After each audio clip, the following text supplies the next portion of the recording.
Germany's right-wing party, the Alternative for Germany, has said the spread of Islam in Europe and the so-called Islamification of Germany is a challenge for the country.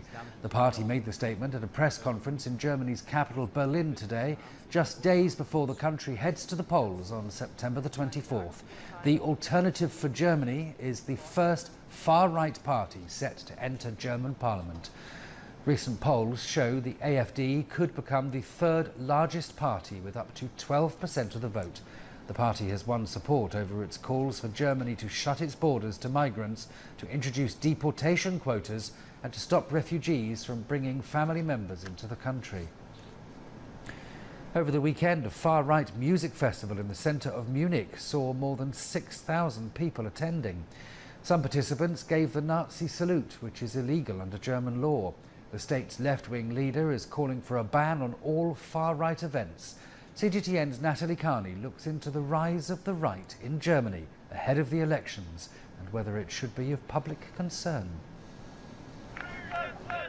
Over the summer, more than 6,000 people gathered in the small central German town of Weimar for what was said to be the country's largest neo-Nazi rock festival. According to local media, nearly 50 crimes were committed, including the display of Nazi symbols, which is illegal under German law. A few months earlier in Munich, the historical capital of the Nazi movement, 4 defendants of a neo-Nazi terror group were sentenced for up to 5 years for planning to bomb asylum centers. According to government data, warrants are out for the arrests of more than 450 far-right extremists across Germany, suggesting the potential presence of an established Nazi underground. Much of this touches on German identity in post-war Europe. This rise in far-right sentiment could suggest the country hasn't fully confronted the dark recesses of its past. According to political theorist Professor Dr. Carsten Fischer, much of the problems stem from the reunification of Germany in the 1990s. In the western part of Germany, in the democratic part of Germany, there had been a huge development of coming into terms with the past. On the other hand, in the post-communist part of Germany, in the former GDR, there has not been anything like that. And against this backdrop, we then have the problem of the refugee crisis, this so-called crisis. Tobias Reudel, the Munich chairman of the far-right political party Direkt, or the Right, feels Germans need to fight against the current post-war liberal establishment.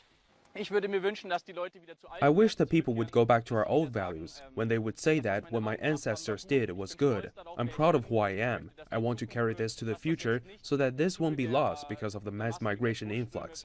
One shouldn't condemn those people, but one should condemn the ones who are responsible, the ones who on purpose promote this, who on purpose give the false promises, which then make them come to Europe. Alternative for Deutschland, or AfD, is the first far-right populist party in Germany to enjoy sustained electoral success since the Second World War. Yet the anti-immigrant party has been compared to the Nazis by the country's foreign minister and could become the third largest party in parliament in this election. Yet Dr. Carsten Fischer argues that the true meaning of democracy is lost on these popularist movements. Democracy is committed to higher values, such as freedom and human dignity. So no politician is entitled to do anything against freedom or human dignity with reference to people's will. Even if the people want to have some anti-humanitarian politics, democracy has its frontier there. While no far-right party has yet won national elections in any European Union country, their increasing popularity points towards a growing discontent of the liberal consensus across the bloc, which has given rise to more aggressive displays of right-wing sentiment, both publicly and underground. Natalie Carney for CGTN in Munich, Germany.